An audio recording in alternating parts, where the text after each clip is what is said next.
Advertencia, lo que viene a continuación es no apto para mentes aburridas. Las opiniones vertidas en este programa son de exclusiva responsabilidad de nuestra insaciable curiosidad.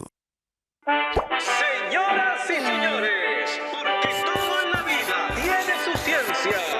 Aquí comienza All You Need Is Love. El show de ciencia y tecnología más querido del mundo. Con la conducción del periodista Iván Rimaza. ¿Cómo están? Bienvenidos una vez más completamente en vivo, All You Need Is Love desde el estudio 65 de Santiago Televisión, también completamente en vivo por Radio USACH 94.5 FM, de lunes a viernes, 11 de la mañana, salvo que sea feriado, salvo que, no sé, de repente una nevazón nos puede dejar sin transmitir ya, en casos excepcionales. Pero en general, de lunes a viernes completamente en vivo a las 11 de la mañana. Oye, tengo una pregunta para ti. ¿Por qué tenemos recuerdos?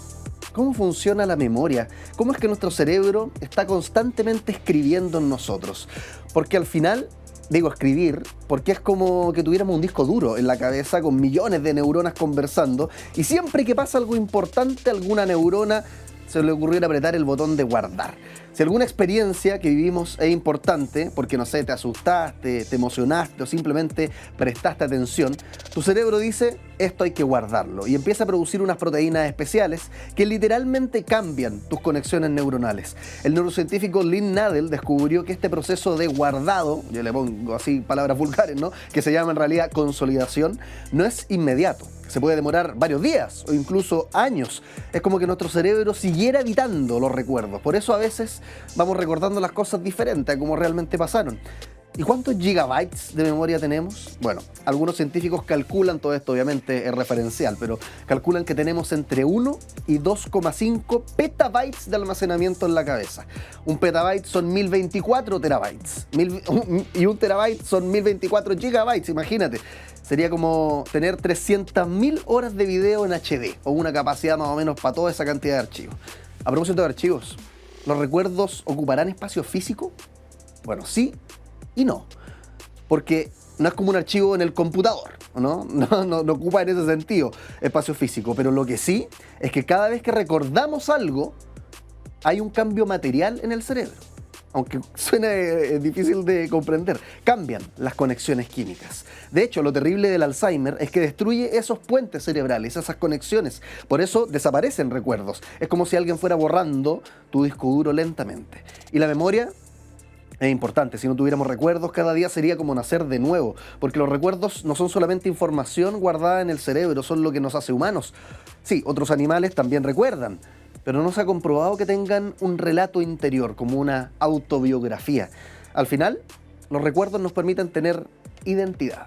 Aquí empieza All You Need Is Love. Te escuchamos.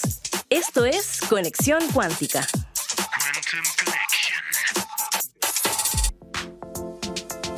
Tus 15 segundos de fama comienzan acá. La idea es leerte porque hay unas redes sociales. Seguro tienes un usuario, a menos que acabes de despertar de una criogénesis y no sé, desde el 1700, que no existía en esta realidad, pero lo más probable es que tengas una red social. Entonces anda a Instagram, es Santiago TV, Diario USACH, USACH Oficial, Radio USACH, y todo eso lo puedes encontrar de hecho en el QR que aparece aquí abajito, y si es que no está, bueno, ya va a aparecer. Ten paciencia, lo escaneas como si fuera una carta de restaurante y te vas directo a resolver preguntas como, por ejemplo, ¿sirve de algo el botón del semáforo? Esa caja amarilla con un botón que uno la aprieta esperando que sirva para poder cruzar más rápido. ¿Sirve de algo realmente o es pura? Bueno, invitamos al experto en los botones del semáforo, literalmente de la UOCT, los que están a cargo de eso, y nos respondió qué es lo que pasa. La respuesta no te la voy a dar acá, te recomiendo que vayas mejor a revisarla. ¿Cuál es el candidato más fome, a propósito? Desde la ciencia del humor, ¿cómo se ocupa la comedia para ganar votantes? ¿Y cómo aquellos que son más graves podrían estar espantándolos?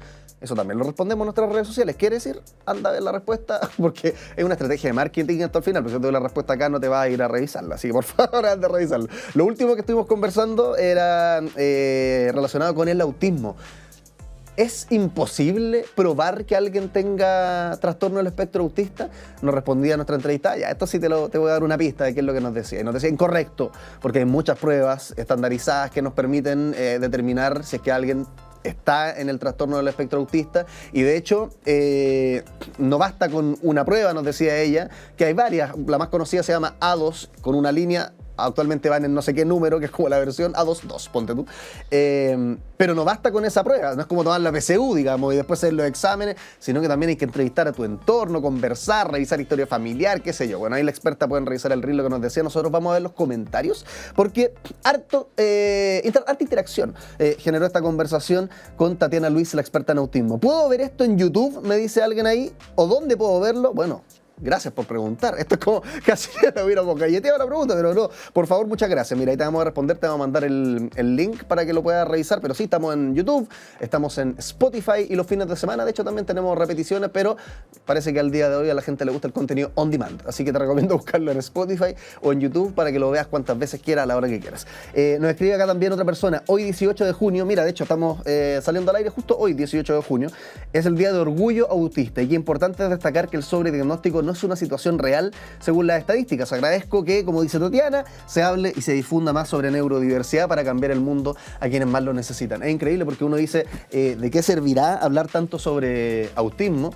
Pero finalmente una persona que probablemente no tiene este concepto en su cabeza, escucha todas las descripciones que hicimos también de cómo generalmente una persona autista se va dando cuenta y termina buscando un diagnóstico. Bueno, imagínate que una de esas personas escuchó esta entrevista, el bichito le entró y luego con esto puede también tener su identidad más clara, el autoconocimiento para arriba y muchas veces encontrar esa etiqueta, aunque suene reduccionista, pero le da tranquilidad a mucha gente también para explicar gran parte de su vida. Así que anda a revisar, ahí las dos personas, aprovechando que nos preguntaban dónde puedo verlo, YouTube, Spotify, la entrevista con Tatiana Luis. Nosotros seguimos con más All You Need Is Love. Y ahora, ¿quién podrá explicarnos? Ya, vamos a hablar sobre inteligencia artificial. Es increíble cómo... Yo siempre hago como esta advertencia antes de hablar de inteligencia artificial, pero yo creo que más o menos una vez a la semana uno está conversando esta cuestión y desde distintos enfoques. De repente el doctor con la nueva tecnología de la IA, después llega el profe con la tecnología de la IA, está permeando en todos lados. Bueno, ahora vamos a hablar, yo creo que como de la base, la médula, porque hay un centro de supercómputo que se está instalando acá en nuestro país. ¿De qué se trata eso? ¿Cómo podría ayudarlo? Vamos a hablar con Roberto León, académico del Departamento de Informática de la Universidad Técnica Federico Santa María. Roberto, nuestro público te da un aplauso. Muchas gracias por estar acá. Muchas gracias. ¿Cómo te va? Oye, Roberto, Bien. ¿Qué es un supercomputador y de qué serviría para la inteligencia artificial? Principalmente en palabras simples, lo que un supercomputador tiene, digamos, es una infraestructura, digamos como componentes, podríamos decir, hardware especializado, que la idea es poder hacer cómputos, digamos, a gran escala. Si lo comparamos con el computador que tenemos en la casa, ¿qué es lo que tiene por mil? ¿Tiene más CPU? ¿Tiene más memoria RAM? ¿Más tarjeta de video? ¿Tiene más de todo? Tiene particularmente el hardware que tenemos nosotros en cada computador, podríamos decir memoria, el procesador, digamos, y también las tarjetas especializadas que tiene cada computador. Eso está, digamos, a gran escala. Esa es como la idea del supercomputador, y que obviamente hay que tener como crear la tecnología para poder, digamos, sobrellevar y manejar todo ese ¿Y cómo hardware, se ocupa todo ese hardware? Porque, por ejemplo, hace un tiempo, y puede que todavía de hecho esté medio de moda, el tema de las criptomonedas. Y muchas personas entendieron ahí cómo la gente que tenía granjas de criptomonedas ocupaba mucho tarjetas de video para sacar muchas criptomonedas. Y acá yo me pregunto, tú me dices mucha capacidad de cómputo, de repente una CPU potente, memoria, etcétera. ¿Para qué usamos toda esa tecnología? ¿Qué es en realidad un cómputo, un supercómputo? ¿Qué es un supercómputo? Para ponerlo como en contexto, por ejemplo, imagina que tú tienes como una imagen, digamos, una típica imágenes, digamos, que ahora las imágenes, digamos, la resolución que tienen son... Pero imagínate que tú sacas la imagen, por ejemplo, de un trozo del universo, por ejemplo, de un observatorio bajo una imagen. Si tú lo colocas en tu computador, lo más probable es que tu computador se podría demorar años en poder leer cada uno de los... Entonces, por ejemplo, una tarjeta gráfica o un grupo de tarjetas gráficas, cada una toma un pedacito de estas imágenes y las analiza por parte. Entonces, por ejemplo, este supercomputador es más eficiente porque al final, en el mismo tiempo, en un tiempo más corto, digamos, podría poder procesar esta imagen digamos, con toda esta tecnología. ¿Y cómo se relaciona esto con la inteligencia artificial? ¿Cómo nos podría ayudar? Porque no sé qué tan conectado la gente piensa, tiene inteligencia artificial y se da, no sé, ya ChatGPT. Pero aterricémoslo como a la realidad nacional. ¿Cómo nos podría ayudar? O sea, la inteligencia artificial en el mundo de hoy, claro, está súper de moda por el hecho de que, como dices tú, la gente se imagina ChatGPT, digamos, que las máquinas aprenden, que las máquinas, digamos, son capaces de poder procesar, digamos, otro tipo de información. Pero principalmente la gran necesidad que tiene la inteligencia artificial es que para poder, por ejemplo, para que ChatGPT pueda responderte preguntas, digamos, tienen que estar entrenadas las ChatGPT, tienen que ser modelos que tú le entregaste muchos datos antes. Y esos datos tienen que ser procesados, digamos, la idea es que no sea en mucho tiempo, entonces necesitas como un hardware bien especializado para que la inteligencia artificial, digamos, tú puedas tener estos como modelos preentrenados, como decimos, y la idea es que después cuando ese modelo, digamos, está preentrenado, ya leyó un conjunto y ahí entra también Big Data, un volumen de datos, digamos, a gran escala. ¿Y quiénes van a poder usar este centro de supercómputo? ¿A quién ayuda? La idea de este centro de supercómputo, digamos, que físicamente va a estar posicionado en la región de Valparaíso, la idea es que pueda ser conectado a nivel nacional. La idea es que se cree como un ecosistema en donde puedan participar. O sea, que hayan varios centros de supercómputo. No, el centro, pero varios puedan acceder a esta tecnología, digamos, a este hardware, digamos, y la idea es no solamente acceder, sino que también crear un ecosistema en donde se puedan capacitar, en donde puedan saber la tecnología. La idea es que, por ejemplo, empresas, universidades, digamos, puedan hacer uso de la inteligencia artificial que vamos a tener, digamos, disponible en el centro de supercómputo. Qué buena. Me recuerda un poco cómo funciona nos salimos acá de lo que es computación informática, pero cómo funciona el James Webb, que es un telescopio que es gigante, muy importante, y por lo que me han explicado astrónomos, claro, funciona así también, como que ellos proponen de repente un proyecto, así como, oye, yo quiero hacer tal cosa, para esto necesito el James Webb por tanto tiempo, se lo aprueban o no se lo aprueban, no todos digamos, terminan aprobados, pero claro, es como que tenemos una biblioteca, digamos, a la que todos podemos usar, y lo bonito de esto, no sé si nos puedes contar cómo nació, no sé si el Estado está poniendo esto a disposición de la gente, cómo está funcionando. O sea, sí, bueno, hace poco, digamos, en la cuenta pública, digamos, que hizo el presidente Boric, dijo que hay como un fondo, digamos, que esto es parte de Corfo y el Ministerio de Ciencia, para poder construir 2 centros de supercómputo de inteligencia artificial a nivel nacional, y uno de ellos es el que comenzó esta postulación, digamos, hace meses. Y esta postulación fue abierta, se postularon varios centros, digamos, por fortuna y por nuestra postulación, digamos, se adquirió el fondo, son aproximadamente $7 millones, y esto va principalmente enfocado a que podamos construir esta infraestructura, ¿ya? Y esta infraestructura, la idea es que pueda dar un servicio a nivel nacional. ¿Y es la primera vez que se habla de un centro de supercómputo en Chile? Porque se instala. Bueno, ¿en qué estado está? ¿Esto ya está listo, por ejemplo? No, la idea es que comience a operar el próximo año. Esa es la idea. Ahora estamos como en la etapa principal de formar, digamos, toda la infraestructura, la gestión.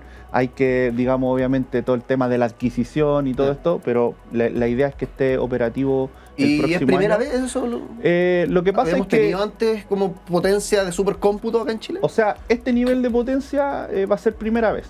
El nivel de potencia que se va a lograr con estos centros de supercómputo. Ahora, en Chile, si existen otros tipos de centros así, bueno, a nivel, digamos, en universidades sí existen. Y si uno piensa, no sé, el mundo del 2010, 2015, sin este Centro Nacional de Supercómputo, sin ni siquiera esta potencia a la vista, ¿qué limitantes teníamos en general que ahora, si nos imaginamos cómo pueda hacer esto en 5 años más, probablemente no estén y aparezcan avances que antes no podíamos lograr? ¿Qué significaba el no tener un centro como este de supercómputo? ¿Qué limitantes nos ponía? O sea, por ejemplo, todo apunta a poder hacer cálculo, cómputo. Todo apunta ahí, en poder tener este tipo de hardware, digamos, que te permita hacer... hay ecuaciones que tú tienes que resolver, optimizaciones que tienes que hacer y que implica hacer mucho cálculo, digamos. Entonces eso antes no era posible, o si lo hacías se demoraba mucho. Entonces, Entonces, era por la perder limitante. plata, limitar, no Claro. avanzáis científicamente tampoco. Claro, supongo. exactamente. Investigaciones que de repente tenían que estar ahí esperando resultados, digamos, durante mucho tiempo. Entonces ahora, digamos, somos capaces de a lo mejor un modelo que antes, hace 10, 15 años, digamos, se podía demorar años en poder tener resultados. Ahora con esta tecnología tú tienes ahora no una tarjeta gráfica funcionando, tienes varias tarjetas gráficas funcionando, no tienes una CPU, tienes muchas CPU funcionando. Entonces, toda esta tecnología, digamos, ha permitido de que todas trabajen en paralelo. Entonces, eso antes, digamos, era un gran... No existía, y con esto que la tecnología lo ha permitido, ahora hay cosas que se están ocupando.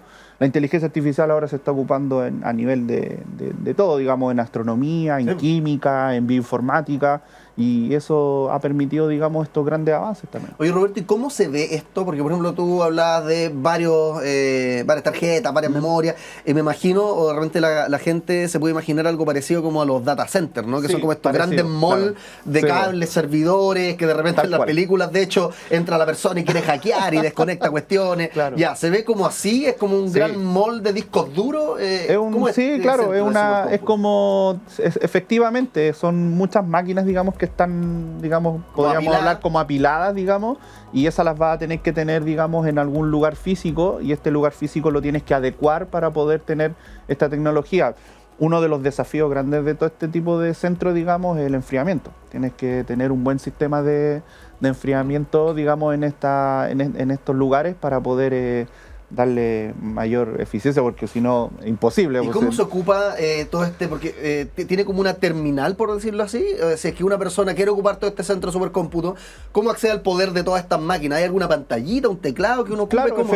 efectivamente la idea es que tú te puedas conectar, digamos, virtualmente. O sea, Virtualmente. Exactamente, o sea, tú puedes acceder, la idea es crear, digamos, espacios en donde, imagina esto, una empresa, por ejemplo, que no puede comprar este tipo de hardware, este tipo de infraestructura, entonces nos dice, oye, yo quiero acceder a la infraestructura.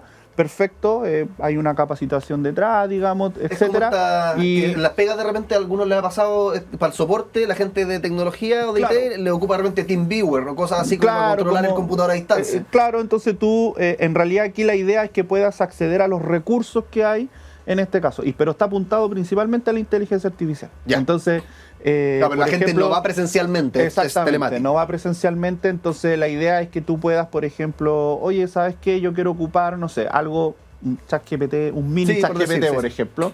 Entonces, ¿cómo accedo a esto? Entonces, tú puedes acceder a donde está este modelo mini ChatGPT y tú lo puedes utilizar o lo puedes, digamos, lo puedes hacer las consultas directamente al centro de supercómputo y obviamente interactúas, digamos, con esta infraestructura. Esa es como la idea. Qué buena. Oye, Roberto, te habrás dado cuenta, tenemos preguntas acá fascinantes, pero también tenemos juegos. Y uno de los juegos es esta ruleta.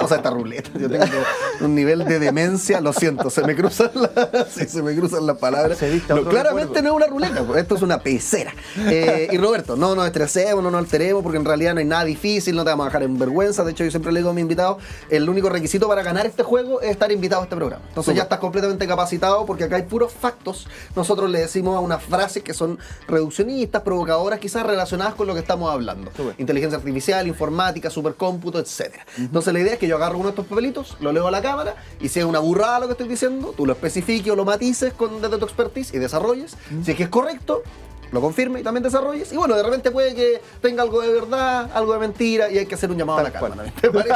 Ya. Vamos a sacar un papelito entonces. Como siempre, el primero se va al agua. Estamos conversando con Roberto León, académico del Departamento de Informática de la Universidad Técnica Federico Santa María. Veamos qué es lo que dice la pecera. Chile será el dios de la IA. ¿Qué dice el experto? Dios de la IA. Podríamos decir que la idea es apuntar hacia allá, pero yo creo que estamos ya peleando a nivel sudamericano de tener, digamos, con estas inversiones, digamos.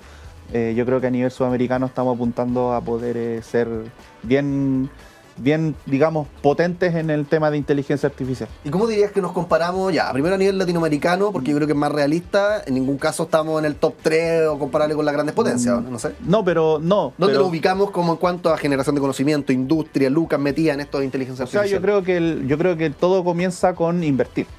Ahí, ese es el primer paso. O sea, y ahí estamos, o sea, ya invertir en estos centros, digamos, es una buena señal de que estamos apuntando hacia allá, nos queremos poner a la vanguardia. Lo segundo es que también, por ejemplo, Valparaíso, por ejemplo, está en el top 3 de la ciudad con la internet más rápida del mundo.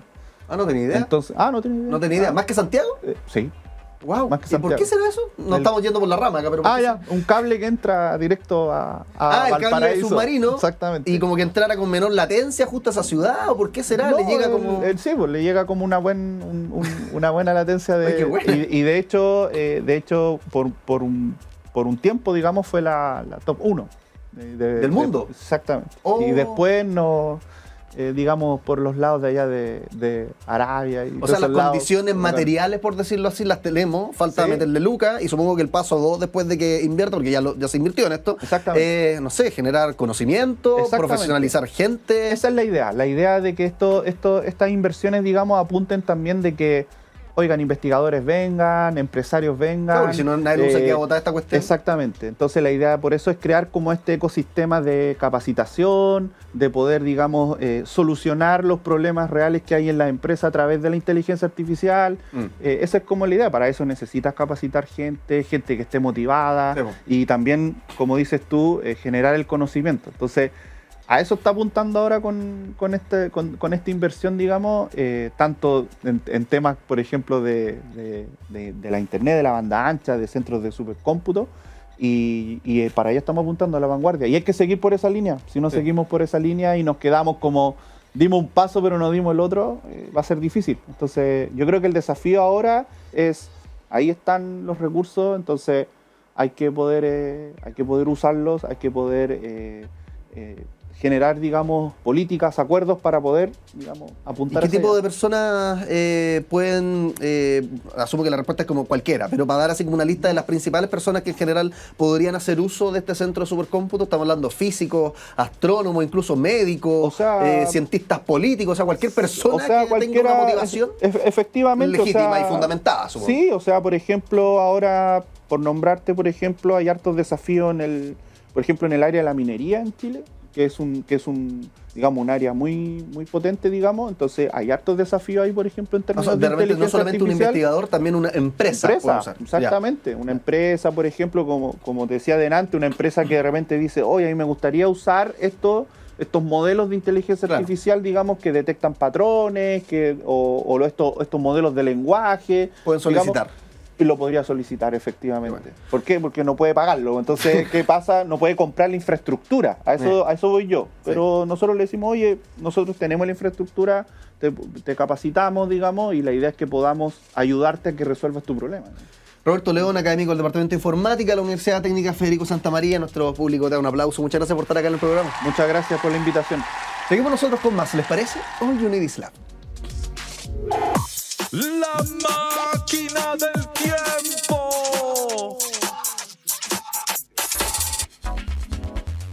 Viajemos a una época en la que aserrucharle el piso al jefe era más complicado. Porque no sé si existían serruchos, francamente. ¿Cómo eran las sierras en la antigüedad?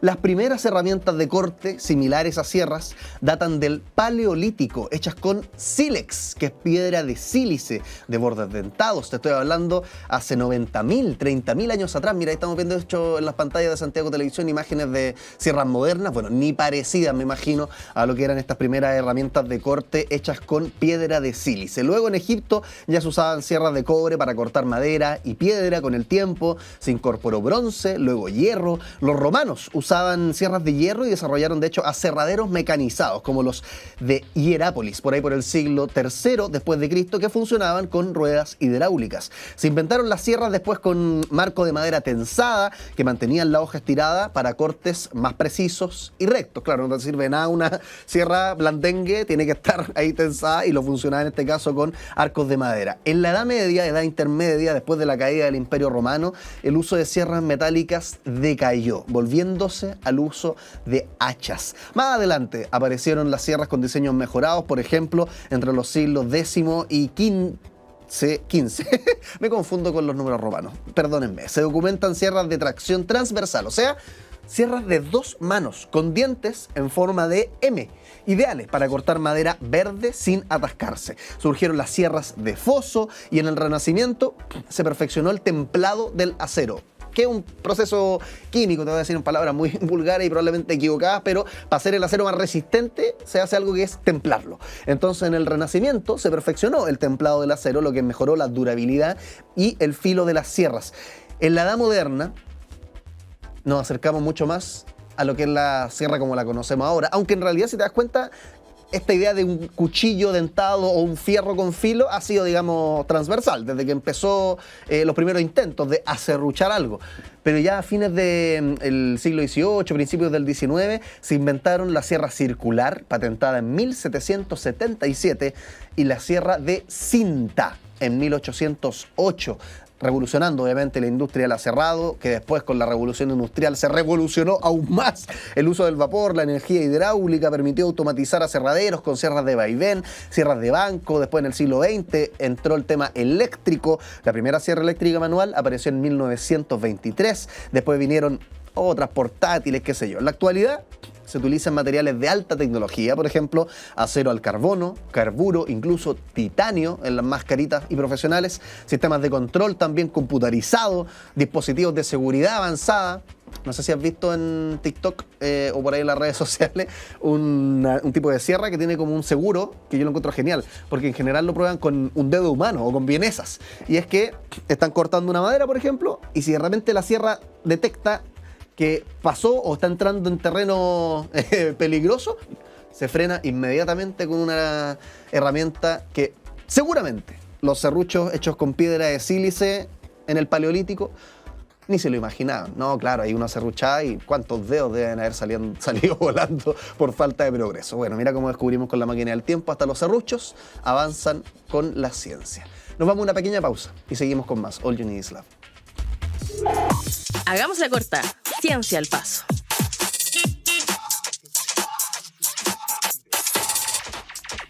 Seguimos con más. Te voy a contar sobre un proyecto que se llama Proyecta Chile 2050 y que son un grupo de expertas que justamente están en esta onda, proyectando cómo sería Chile en el 2050, buenos escenarios, malos escenarios, cómo hacer para llegar a los muelos, cómo hacer para llegar a los buenos, cómo hacer para evitar los malos escenarios. Te cuento, con el objetivo de avanzar en las mesas de trabajo convocadas justamente por Proyecta Chile 2050, un grupo experto diverso, multidisciplinario, se juntó para definir los ejes transversales que van a definir las propuestas de políticas públicas que van a ser entregadas a las candidaturas presidenciales. Impulsaron un cuarto encuentro de articulación con la misión de reunir académicos, científicos, representantes del sector público, privado, harta gente, todo esto fundado en evidencia y visión compartida. Si bien el proceso de Proyecta Chile es una construcción dinámica, esta instancia busca aprovechar una oportunidad clave con una primera entrega de propuestas a las candidaturas presidenciales en agosto del 2025. Definieron este grupo de expertos entonces ejes de gobernanza, educación, desarrollo humano, como para sugerirle a los candidatos que tomen esta ruta futura para Chile, si es que gustan, ¿no? Una oportunidad clave, como te digo, entonces, para las candidaturas presidenciales en agosto del 2025, con la aspiración de que estas visiones sean consideradas por los postulantes del gobierno como una mirada estratégica para el país. Obviamente, cada uno de ellos tiene sus programas, sus ideas, pero esto es como un insumo adicional. Ahí cada uno verá si lo toma o no lo toma. Los resultados de las mesas temáticas que van a trabajar en esta primera etapa van a ser sistematizados, publicados, de hecho, por la Biblioteca del Congreso Nacional, lo que va a hacer que se le dé continuidad a este trabajo más allá del ciclo electoral, más allá de si algún candidato toma o no toma estas propuestas, bueno, eventualmente para que el próximo presidente la escuche o la misma sociedad civil. Ahí está Proyecta Chile 2050. Nosotros seguimos con más, ¿te parece? All You Need Is Love. El que sabe, sabe. Y el que no conduce. Vamos a hablar sobre un proyecto de ley que ingresó hace poquito el gobierno del presidente Boric para legalizar el aborto hasta las 14 semanas de gestación. Recordemos que en nuestro país está el tema de las 3 causales, fue una victoria de hecho mucho tiempo, el sector feminista luchando por aquello, pero actualmente entonces se quiere avanzar más allá. 14 semanas de gestación de aborto legalizado. Lo vamos a comentar con Noemí Rempel, que nos acompaña desde Argentina, académica en Derecho y Bioética de la Universidad de Buenos Aires. Noemí, ¿cómo estás? Nuestro público te da un aplauso grande. Gracias por estar acá. Gracias, Gonzalo, por la invitación. Un placer estar con ustedes. Iván, oye, Noemí, una duda. Está este tema, y de hecho yo vi una ponencia que tú hiciste hace tiempo, sí, en la universidad, donde decías, mira, acá hay 2 preguntas fundamentales. Una, ¿cuándo empieza la vida? Y tú dices, de eso se pueden encargar otras disciplinas. Y otro, ¿cuándo la empezamos a proteger jurídicamente? Quería partir antes de responder las preguntas, sabiendo por qué es importante esta distinción, Noemí. Porque son las típicas preguntas que aparecen cuando uno conversa sobre aborto, ¿no? ¿Cuándo empieza a existir la vida y cuándo la empezamos a proteger? La realidad es que al derecho no le corresponde contestar cuándo empieza la vida.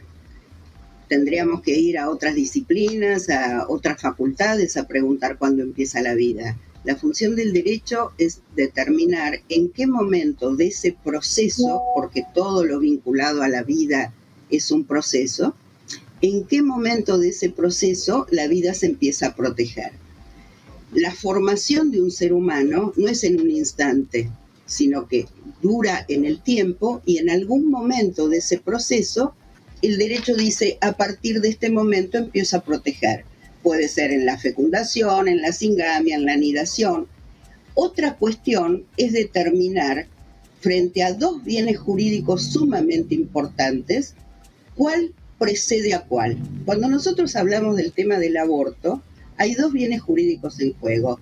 Por un lado, la vida del feto, que es un bien jurídico muy importante, valioso, protegido tanto legal como constitucional, como por los instrumentos internacionales. Pero por otro lado, hay otro bien jurídico igual de importante, que es la libertad, la autonomía, el proyecto de vida de la persona gestante. Para contestar cuándo se empieza a proteger la vida, hay un juego entre estos 2 bienes jurídicos. ¿Cuál antepongo? ¿Cuál pongo primero? Y la respuesta no es lineal, se pondera a lo largo del tiempo, no es lo mismo 2 semanas de gestación que 6 meses de gestación. Y esto es reconocido por el derecho y entonces le va dando prioridad a uno sobre otro según el tiempo transcurrido. Esto está reconocido inclusive por los tribunales internacionales de derechos humanos, como la Corte Interamericana de Derechos Humanos, que dice que la protección de la vida es gradual e incremental. No hay ninguna duda que cuando se practica una interrupción voluntaria de la gestación, hay vida. Lo que en este caso se está poniendo por encima es la libertad, la autonomía, el proyecto de vida de la persona gestante por sobre la vida del feto. ¿Contesta esto tu pregunta? Sí, la duda, si es gradual e incremental, ¿siempre está protegida? Incluso desde la primera hora, que disciplina sea cual sea, ¿no? Ahí tú dices, podemos consultarle a médicos, filósofos, etcétera, pero desde el principio entonces, ¿está protegida la vida humana? ¿Ese debería ser el principio rector, por decir así? La Corte Interamericana de Derechos Humanos, en un fallo señero, que es Artavia Murilla y otros contra Costa Rica, ha fijado que el momento del inicio de la protección es el de la anidación o implantación, no el de la fecundación. La anidación o implantación sucede aproximadamente a los 7 días de la fecundación. Antes de ese momento, dice la Corte Interamericana, hay vida, pero esa vida no está jurídicamente protegida.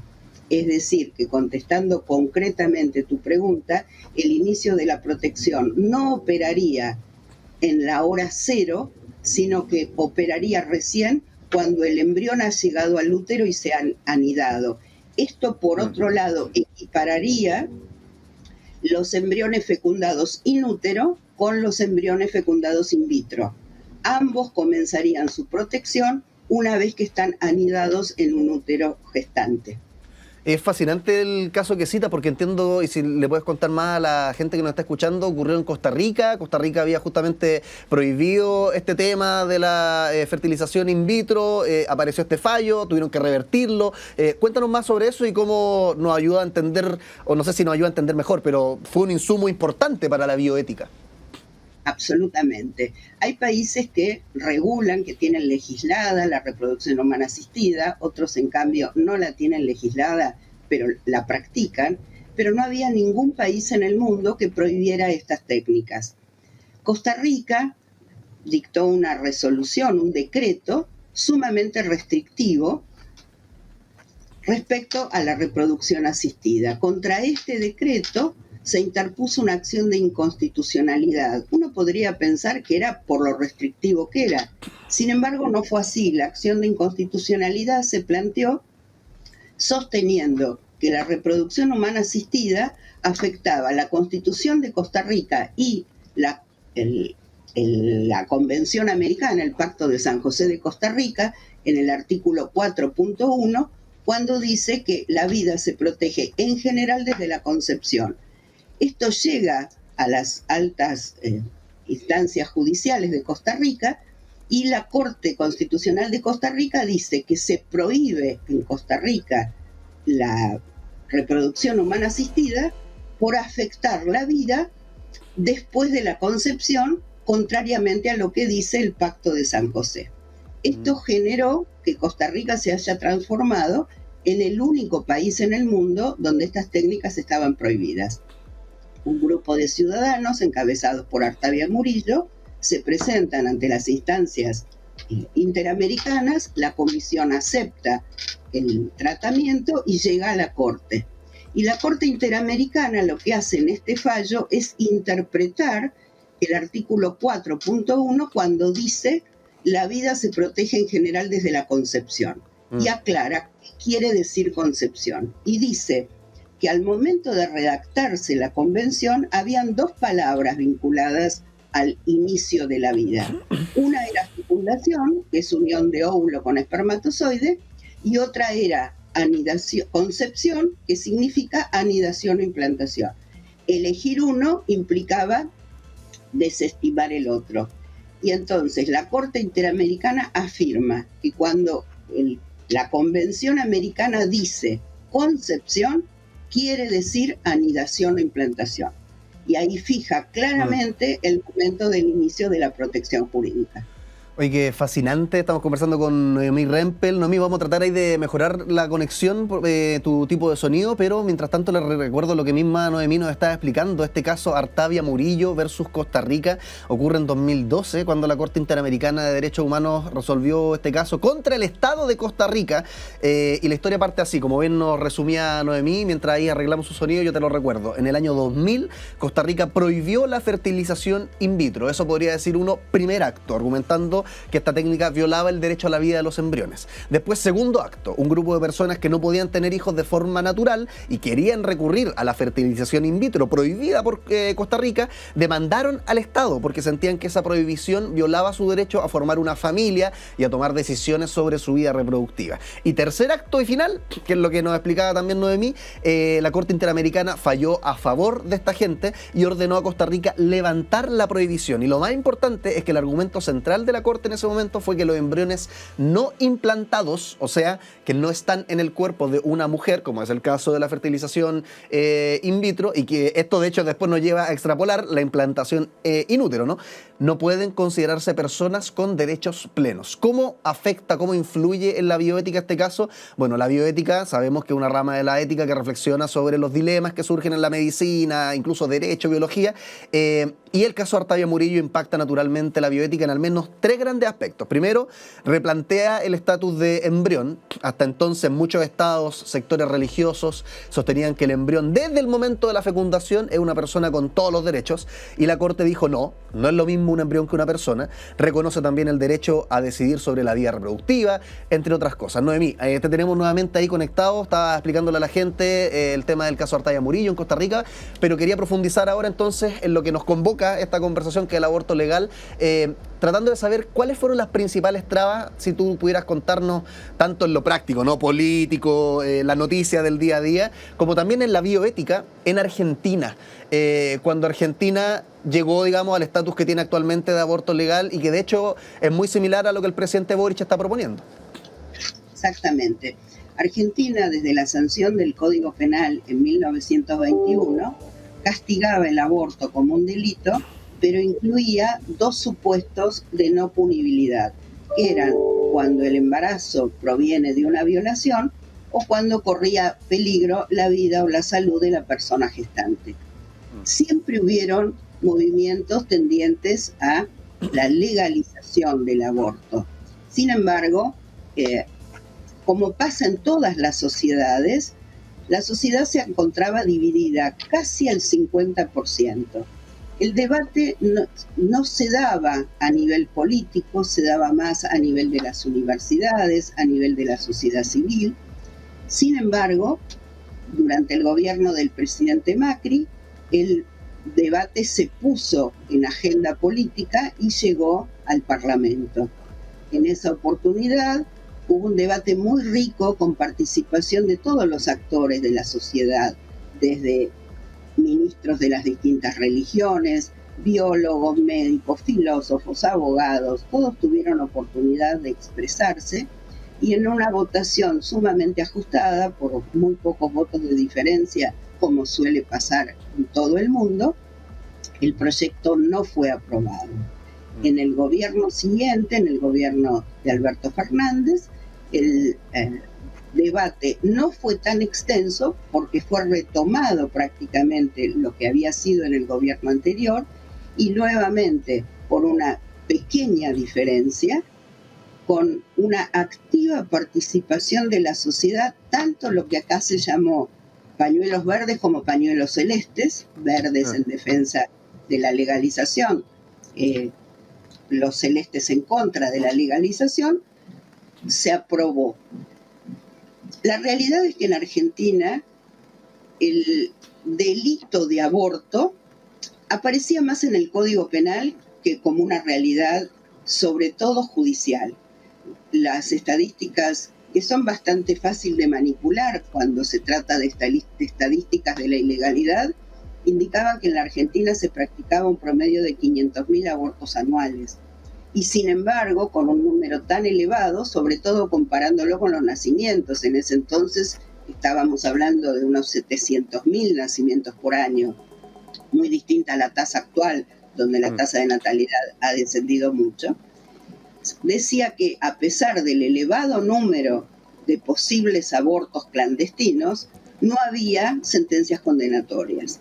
Es decir, la sociedad se conformaba con incluir el tema en su código penal, pero no lo llevaba a una sanción jurídica. En todo caso, la sanción era social, moral, pero no era jurídica. Y esto se tradujo en la aprobación, y de acuerdo a las últimas estadísticas, el número de abortos, de interrupciones legales del embarazo, nosotros tenemos interrupción voluntaria e interrupción legal. Interrupción voluntaria cuando es dentro de las 14 semanas a requerimiento exclusivamente de la persona gestante. Y aborto legal, interrupción legal del embarazo, cuando es después de las 14 semanas, pero por la causal de peligro en la vida o la salud de la persona gestante o por haber sido violada. Es decir, mantenemos tanto el sistema de plazos como el sistema de condiciones. Y las estadísticas indicarían que la tasa ha descendido marcadamente, porque conjuntamente con toda la puesta sobre la mesa de la problemática del aborto, también se trató de mejorar, y que es la base de todo este tema, la educación sexual y reproductiva. Oye, Noemí, te habrás dado cuenta, tenemos acá preguntas fascinantes, pero también tenemos juegos. Y uno de los juegos es esta ruleta que tengo acá, no te preocupes porque no es un juego para reírnos, simplemente una dinámica para plantearte una pregunta. Cada uno de los colores que está acá corresponde con una pregunta que haría un niño o una niña sobre lo que estamos hablando. El aborto, si legal o no, lo que pasa acá en Chile. Particularmente, piensa, un niño o una niña chileno haría esta pregunta a ti con tu experiencia también desde Argentina. Entonces la idea es que cuando aparezca la pregunta, yo la menciono a la cámara y tú te la tomes lo más en serio posible y la desarrolles, ojalá en extensión. ¿Te parece que giremos la ruleta, Noemí? Por supuesto. Estamos Adelante. conversando entonces con Noemí Rempel. Gira la ruleta, académica en Derecho y Bioética de la Universidad de Buenos Aires, y la ruleta termina en el color rosado o fucsia, no sé qué tonalidad específica será, pero un color tendiente al rojo. Veamos qué es lo que dice la ruleta. ¿Debería ser legal el aborto en Chile? Responde la experta. Entiendo que legalizar el aborto garantiza la vida y la salud de las personas gestantes con menores ingresos. Desde el punto de vista de la salud pública y de los derechos humanos, legalizar el aborto es un avance. Vamos ahora, Noemí, porque conversábamos al principio del programa sobre lo que yo diría es un primer límite, que es como cuando se empieza a proteger la vida jurídicamente, pero algo que tienen en común tanto el proyecto que se propone acá en Chile como lo de Argentina y varios otros países, ocupan el número 14 semanas. ¿Por qué se llega a esa definición? Entiendo que hay varios factores, dentro de ellos se dice que la persona ya podría haber tomado una decisión informada en ese lapso, pero también me interesan otros elementos más asociados a la bioética, como por ejemplo la aparición de la conciencia. Cuéntanos, ¿por qué se habla de 14? Entiendo que en casos más extremos se llega hasta 24. ¿Qué pasa con ese límite último, por decirlo así, más allá de cuándo se empieza a proteger la vida? Bien. El sistema de plazos fija un intervalo de tiempo dentro del cual la interrupción va a ser legal. Ese plazo oscila en el mundo entre 12 semanas y 24 semanas. Lo usual de las 12 semanas o los 3 meses tiene que ver con una determinada evolución fetal. ¿Por qué en muchos casos en lugar de 12 se extiende a 14? Esto viene relacionado con que lamentablemente hay muchos embarazos adolescentes, embarazos de niñas, 10, 11, 12, 13, 14 años, obviamente los primeros años son delito, donde en muchos casos es por abuso intrafamiliar. Y esto hace que no se conozca la situación hasta que se presente algún problema que implique que la niña deba ser llevada a un establecimiento sanitario y ahí se detecte el embarazo. Por eso este margen de 2 semanas más tiene por finalidad permitir que más casos de embarazos impuestos sean conocidos.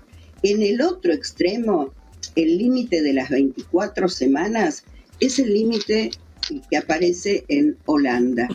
Holanda es el país que tiene el plazo más amplio, pero al mismo tiempo tiene el índice de abortos más bajo de toda Europa.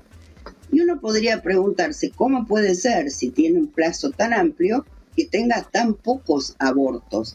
Y la realidad es que en Holanda es obligatoria la educación sexual desde el jardín de infantes desde mediados del siglo pasado. Por lo tanto, en Holanda es muy poco probable que alguien quede embarazado sin quererlo. Solo las inmigrantes o aquellas mujeres violadas o a las que les han fallado los métodos anticonceptivos son las únicas que tienen que recurrir a esto. Porque la verdadera libertad no está en decidir aborto sí, aborto no. La verdadera libertad está en decidir embarazo sí, embarazo no. Y para poder decidir si alguien quiere quedar embarazada, debe tener previamente toda la información respecto a cómo evitar embarazos no deseados. De ahí la absoluta importancia que tiene en este tema la educación sexual integral. Noemí, para terminar, 2 preguntas en una. ¿Cuántos países actualmente prohíben del todo cualquier tipo de intento, aproximación al aborto, interrupción voluntaria del embarazo, o incluso penalizan, no lo sé, por eso me quiero ilustrar, incluso penalizan cuando es casual, eso por una parte. Y dos, ¿cómo sería tu legislación ideal en torno a esta temática? ¿Te gusta lo que tiene Argentina? ¿Cómo lo cambiaría? Sabemos que no estás en una posición de poder como para imponerla, pero si pudieras cambiarla, ¿cómo sería tu legislación ideal? El 5% del mundo castiga el aborto en todo supuesto, aun cuando corre peligro la vida o la salud de la persona gestante. Solo el 5% del mundo actual. Mi legislación ideal sería muy parecida a la legislación actual de Argentina, solo le agregaría que en el momento de la práctica de la interrupción voluntaria o la interrupción legal sea obligatoria un sistema de asesoramiento e información, hoy en día en la Argentina es voluntaria, para informar cómo evitar futuros embarazos, para reforzar esa educación sexual que faltó y que llevó a un embarazo no deseado. Que donde Holanda, como tú bien decías, tiene harto terreno ganado. Totalmente. Noemí Rempel. Oye, perdón que te interrumpa. Decía que ahí en Holanda es donde efectivamente se hace uso de la libertad, de la verdadera libertad, que es la de elegir antes, la de elegir embarazo sí, embarazo no, que es a lo que deberíamos aspirar todos para no tener que debatir la cuestión del aborto. Noemí Rempel, académica en Derecho y Bioética de la Universidad de Buenos Aires. Muchas gracias por estar con nosotros en nuestro programa. Nuestro público virtual te da un aplauso a la distancia, que estén muy bien. Gracias por la invitación. Buenos días. Abrazo grande. Seguimos nosotros con más, ¿te parece? All You Need Is Love.